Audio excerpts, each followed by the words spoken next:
socialistas pensamos que en realidad lo que está de fondo es si no se reactualiza la necesidad de luchar por la revolución socialista.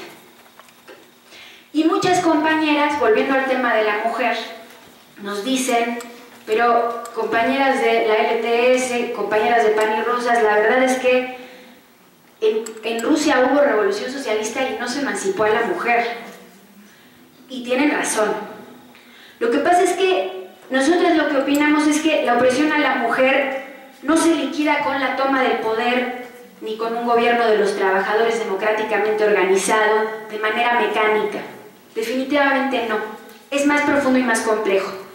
Pero sí pensamos que la destrucción del Estado capitalista y la construcción de un nuevo poder basado en la autodeterminación de las masas genera condiciones de posibilidad mucho más favorables para romper nuestras cadenas. Ya hablaba un poco del ejemplo ruso. Cuando los bolcheviques tomaron el poder antes de la estalinización del partido y del Estado, en el 17, estaban firmemente convencidos de que bajo el socialismo la familia se iba a extinguir y que se iban a generar mucho mejores condiciones para la emancipación de las mujeres. Recrearon en sus proyecciones teóricas una sociedad donde los recursos públicos serían utilizados también para emancipar a las mujeres del trabajo doméstico, con guarderías, con comedores populares, con lavanderías públicas, etc. Y consideraban que la eliminación de la carga del trabajo doméstico sentaría las bases, solo sentaría las bases de la igualdad entre hombres y mujeres, de la igualdad efectiva. La igualdad en la diferencia. Esta eliminación de la carga del trabajo doméstico fue un objetivo que se consagró en la constitución que realizaron, en la legislación, perdón, que realizaron una serie de legistas soviéticos que además tomaron en cuenta los distintos problemas que planteaban las mujeres en el campo y la ciudad. Y se tomaron una serie de medidas muy avanzadas para su época en el terreno de la emancipación de la mujer. Fíjense, era tanta el cuestionamiento a las relaciones sociales que había engendrado el capitalismo que las bolcheviques, una de ellas, la más destacada, una de las más destacadas, Alexandra Kollontai, fue una férrea defensora del amor libre. Y a propósito planteaba, les voy a leer la cita porque es muy clarificante. Si logramos que de las relaciones de amor desaparezca el ciego, exigente y absorbente sentimiento pasional, si desaparece también el sentimiento de propiedad, lo mismo que el deseo egoísta de unirse para siempre al ser amado, si logramos que desaparezca la fatuidad del hombre y que la mujer no renuncie criminalmente a su yo, no cabe duda que la desaparición de todos estos sentimientos hará que se desarrollen otros elementos preciosos para el amor. Así se desarrollará y aumentará el respeto hacia la personalidad del otro, lo mismo que se perfeccionará el arte de contar con los derechos de los demás, se educará la sensibilidad recíproca y se desarrollará enormemente la tendencia de manifestar el amor no solamente con besos y abrazos, sino también con una unidad de acción y de voluntad en la creación común. Esto decía la Kollontai sobre cómo sería en el comunismo las relaciones amorosas, las relaciones humanas. Lamentablemente para el 36 ya todas las tendencias revolucionarias al interior del partido bolchevique estaban liquidadas, el experimento social había retrocedido frente a la reacción. En momentos revolucionarios las tendencias libertarias se fortalecen, en momentos contrarrevolucionarios los atavismos de la vieja sociedad se recrean. Los funcionarios estalinistas, mientras perseguían a la oposición interna, bueno, y a los artistas, y a los homosexuales, y a los científicos, denunciaban las ideas revolucionarias de la década del 20 como propaganda pequeño burguesa y anarquista, y empezaron a hacer una gran apología de la familia y a plantear que la homosexualidad era una enfermedad. Este retroceso se debía fundamentalmente, ojo, no a la voluntad de personalidades individuales, significaba el gran aislamiento de Rusia en la Europa del momento, la gran debilidad de los soviets, es decir, de los organismos de autodeterminación, y el peso cada vez más ascendente de una burocracia parásita que aún en ciernes no solo estaba retrotrayendo los derechos conquistados por las mujeres, sino que de hecho estaba abriendo el paso de la larga y tortuosa restauración capitalista que se culminó a finales de los 80s. Entonces, perdón por esta digresión, pero quería hablar más concretamente de lo que entendemos nosotros por la emancipación de la mujer ligada a la revolución. Quiero volver a la época actual porque les decía yo que en nombre de la democracia se apoya al bloque antidictatorial, aunque este venga de la mano de la OTAN y de las bombas del imperialismo francés. Y en realidad apoyar al bloque antidictatorial, o por ejemplo en Europa, diluir, ¿no?, la gran energía desplegada por el movimiento obrero y el movimiento popular contra los planes de austeridad en el apoyo a agrupamientos como Syriza. El problema de estas dos ubicaciones es que tienen un lugar común. ¿Cuál es este lugar común? Hay un escepticismo que es una conquista, es una fortaleza del periodo neoliberal. Hay un escepticismo profundo en la fuerza de las trabajadoras y los trabajadores, en la clase obrera, para constituirse en un sujeto político, ya no digamos revolucionario. Hay un profundo escepticismo. Este es otro aspecto característico del ataque y el retroceso del marxismo revolucionario en las décadas previas. La liquidación de lo que nosotros denominamos como el problema de la hegemonía proletaria, si de pensar en la revolución se trata. Recuperar la cuestión de la hegemonía proletaria implica, primero, ponderar algo objetivo, ¿no? Ponderar el peso específico de la clase obrera en la sociedad capitalista. Una clase obrera altamente concentrada, compuesta en un alto porcentaje por mujeres a nivel internacional. Estamos hablando de que en las últimas décadas 200 millones de mujeres, más o menos, se integraron a las filas de los asalariados. Una clase que produce toda la riqueza social y a la vez tiene la capacidad de paralizar la economía capitalista y desarticularla en su médula espinal. No solo en la industria, en la transformación, en la transportación de mercancías, en las comunicaciones, etcétera, etcétera. Pero esto es objetivo. Vale la pena decir que hace unos años, siempre decimos en nuestros foros, nos teníamos que pelear con aquellos que decían que la clase obrera de hecho ya no existía objetivamente. Yo siento que ahora eso ya no se dice tan fácilmente en la academia, ¿no? Eso es objetivo. Y las compañeras y los compañeros con los que charlamos cotidianamente nos vuelven a decir: pero es que ustedes solo ven a la clase obrera, ¿qué pasa con otros sectores sociales? A nosotros nos han enseñado que el marxismo desprecia al movimiento indígena, desprecia a los campesinos, desprecia a las mujeres y desprecia al movimiento LGTB, por una parte, y es una idea que se ha reproducido durante años, tanto en los claustros universitarios como en la izquierda. Y también nos dicen una cosa que es un problema real. Nos dicen: bueno, y ponle que sí, la clase obrera es muy fuerte, y ponle que sí desarticula el sistema, pero la clase obrera no lucha. Hace mucho tiempo que no lucha, no es sujeto político. Los que han luchado son sus aliados.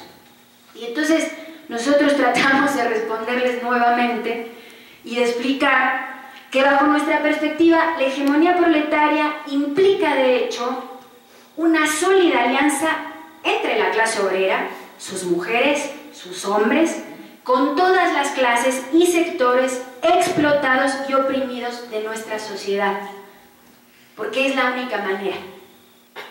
Le llamamos hegemonía porque consideramos que es una clase que puede proponer al conjunto de los subalternos un programa para luchar, un programa para destruir al capitalismo, pero algo más, un proyecto de sociedad alternativo.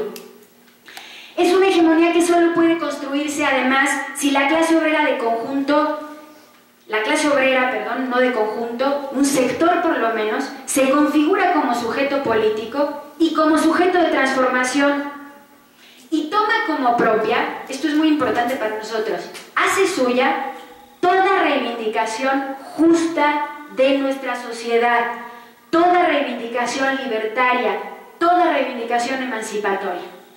Se integra en su programa, en su práctica, más aún en su proyecto de sociedad, a los desposeídos, a los eternos agraviados por el capitalismo. Concretamente, a las mujeres, a los homosexuales, a las lesbianas, a las y los transgénero, a los intersexuales, a los indígenas, a las indígenas. El proyecto comunista, no el proyecto stalinista, el proyecto comunista, tal cual lo concibieron Marx, Lenin, Trotsky, Luxemburgo, Gramsci, parte de la emancipación económica del trabajo, sí, para repartir la riqueza social entre todos, pero supone que con la destrucción de las bases materiales de la explotación se aflojen las cadenas de la opresión y la sociedad siga un curso emancipatorio a gran escala, en todos los terrenos de la vida social, en el arte, en el hogar, en la escuela, en la familia, en las relaciones humanas. Acá también se pone en juego qué tan lejos puede y debe llegar la revolución permanente. Pero, ¿cómo hacer que la clase obrera se configure al calor de su propia experiencia como sujeto de transformación revolucionaria? ¿Cómo hacer para adquirir una perspectiva estratégica que piense los problemas específicos de la insurrección, de la toma del poder, de la dictadura del proletariado? ¿Cómo hacer para pensar también en los problemas de la revolución socialista y el comunismo? Y me van a decir, o me dicen, si la clase obrera está influenciada y atenazada por las burocracias, o alienada bestialmente por el trabajo precario, o desempleada, o influenciada por direcciones burguesas y pequeño burguesas. ¿Cómo hacemos eso? Y yo creo que lo que tenemos que empezar a discutir de manera cada vez más amplia es la necesidad justamente de forjar el elemento consciente de ese proceso de subjetivación. El elemento consciente para nosotros es la organización que pueda asumir la directriz de estas tareas en perspectiva estratégica. Es decir, la existencia de un partido revolucionario, educado en la teoría marxista, en la experiencia de la lucha de clases, de más de 2 siglos de lucha de clases, como el bolchevique cuando era un partido revolucionario hizo posible la toma del cielo en octubre, o como se demuestra por la negativa, ahí donde no había partido, el movimiento obrero y los sectores explotados y oprimidos dieron grandes gestas, pero fueron derrotados porque carecían de una dirección revolucionaria. Bueno, por ejemplo, como Alemania en 1923, con el enorme ascenso revolucionario. Nuestra discusión es, requerimos una organización política propia, que en el seno de la clase obrera, no fuera de la clase obrera, que en el seno de la clase obrera luche por esta perspectiva. ¿Por qué en el seno? ¿Por qué decimos dentro? ¿Por qué decimos orgánica? Porque la actividad del partido no está por fuera de la acción consciente de los y las trabajadores. Porque estamos convencidos de la premisa marxiana de que la emancipación de los trabajadores será obra de los trabajadores mismos. Porque son ellos quienes mueven los resortes fundamentales de la sociedad. Construir una organización de estas características implica estar insertos en la clase obrera. Implica, por ejemplo, que los estudiantes, los jóvenes, puedan aportar a la construcción de una organización de estas características con su energía, con sus ideas, y empalmar con decenas, centenas, miles de trabajadores y trabajadoras en una organización común y en un objetivo común. Y nos pueden preguntar, también es válido, además de muchas cosas que seguramente preguntarán, ¿y esto, Jimena, qué tiene que ver con la lucha de las mujeres? Esto del partido revolucionario. Y nosotros consideramos que tiene todo que ver, porque es una organización que sintetiza las dos cuestiones que hemos discutido y discutido alrededor de estas 3 sesiones de la cátedra. Sintetiza la lucha por la emancipación de la mujer y la lucha por la destrucción del capitalismo. Sintetiza porque en una organización de estas características es donde se puede hacer carne una lucha estratégica contra el capital, bregando porque los trabajadores tomen como propia la lucha por la emancipación de la mujer y porque las mujeres que estén dispuestas a luchar hasta el final por su propia emancipación abracen la lucha de la clase obrera y abracen una tarea histórica común que es la de la revolución socialista. Quería cerrar, para ya no abrumarlos, rescatando un conjunto de ideas que están vertidas en el prólogo del libro de una investigadora norteamericana de Harvard, Wendy Goldman, El Estado, la Mujer y la Revolución, a cargo de Andrea Datri, que es el prólogo. Nunca antes en la historia de la humanidad, nunca, como en el periodo del neoliberalismo, los derechos de las mujeres, de las minorías, de la infancia, el respeto de las identidades y la libertad sexual se difundieron y cristalizaron en leyes, instituciones, organizaciones no gubernamentales, protocolos internacionales, etc. Paradójicamente, mientras hasta los grandes organismos financieros tienen secretarías de género y desarrollo,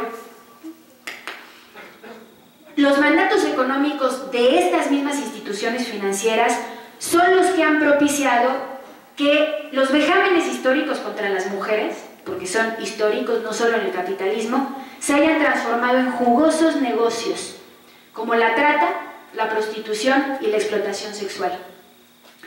Proliferan en el mundo las campañas reaccionarias y fundamentalistas basadas en el puritanismo de una iglesia católica que agoniza y además está supurando pus. Mientras los llamamientos a la moralidad, mientras se desarrolla un mercado millonario destinado al goce ilimitado del individuo que pueda pagarlo y que implica la liquidación de los derechos de los otros. Se avanza en los derechos sancionados en leyes de los más desprotegidos y al mismo tiempo se recrea cotidianamente una infraestructura inmensa para violarlo sistemáticamente. Una infraestructura, por ejemplo, que se basa, en el caso mexicano, por poner un ejemplo, en un tren que se denomina coloquialmente La Bestia, que transporta millones de seres humanos al año, donde van mujeres y niñas que son reclutadas para para la trata, con nada más y nada menos que el arbitrio y la complacencia y la complicidad, pues, del Instituto Nacional de Migración o de las policías fronterizas o de las policías de los estados. A eso nos referimos, ¿no? Se discuten nuevos modelos de las relaciones sociales, poliamor, la libertad sexual, etc., en algunos sectores, sin acabar con los prejuicios y las estructuras arcaicas, ¿no?, que permean la mayor parte de las conciencias y de la vida cotidiana de las masas en todo el mundo. Las campañas contra el abuso infantil conviven, ¿no?, con la liberación de las fronteras para el tráfico de niñas y niños de los países semicoloniales a las grandes metrópolis. Derechos igualitarios y respeto a la diversidad que integran a ciertos excluidos a la norma, mientras en los márgenes los que aún permanecen excluidos siguen siendo víctimas de feroces represiones institucionales y privadas. Hay mayor grado de libertad sexual para las mujeres, para algunas mujeres, y a su lado crece el comercio de la estética, el negocio de la prostitución masculina, el aliento del consumo infinito para la obtención de una imagen de perfección y eterna juventud. Sí hay más derechos civiles para los homosexuales, para algunos, y a su lado se multiplican los negocios que incentivan el turismo, el ocio y la diversión gay-friendly, basados precisamente en el mantenimiento del gueto. Tú te puedes besar con tu novio si pagas un crucero millonario a las Bahamas. No tenemos problema.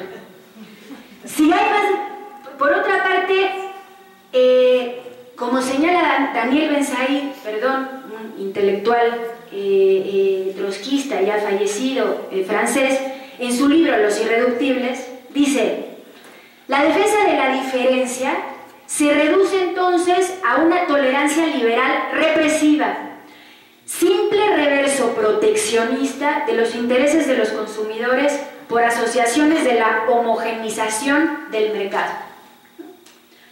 Nosotros decimos, en este océano de individuos sin individualidad, ¿no?, en este océano de individuos sin individualidad, pero legitimado bajo el discurso de la individualidad, porque nos dicen a los marxistas que queremos liquidar la individualidad, y que el partido y la revolución y el socialismo liquida la individualidad, ¿no? Pero en realidad lo que hay es un océano de individuos sin individualidad, tradicionales se degradan para convertirse en una gran farsa, en la cual, como decía la misma Alexandra Kollontai, no hay más que la satisfacción del individualismo más grosero que caracteriza nuestra época, el de los sujetos, todos nosotros, que tratamos de huir de la soledad, haciéndonos creer mutuamente que somos el uno para el otro. Decía Alexandra Kollontai, la individualidad en su defecto de dos, ¿no? La decisión de hacerse parte y construir una organización revolucionaria para nosotras las mujeres es la organización más libre, es la decisión, más libre que podemos tomar en el estado actual del capitalismo contemporáneo. Es la decisión más libertaria, es la decisión de cuestionarlo todo y de transformarlo todo y destruir este sistema. Al servicio de esta perspectiva, creo yo, está puesta esta cátedra, y por ello saludo nuevamente el entusiasmo y el esfuerzo que han puesto las compañeras de Pan y Rosas, porque, quiero terminar con esto, como decía León Trotsky, para cambiar las condiciones de vida, debemos aprender a verlas con los ojos de las mujeres. Muchas gracias.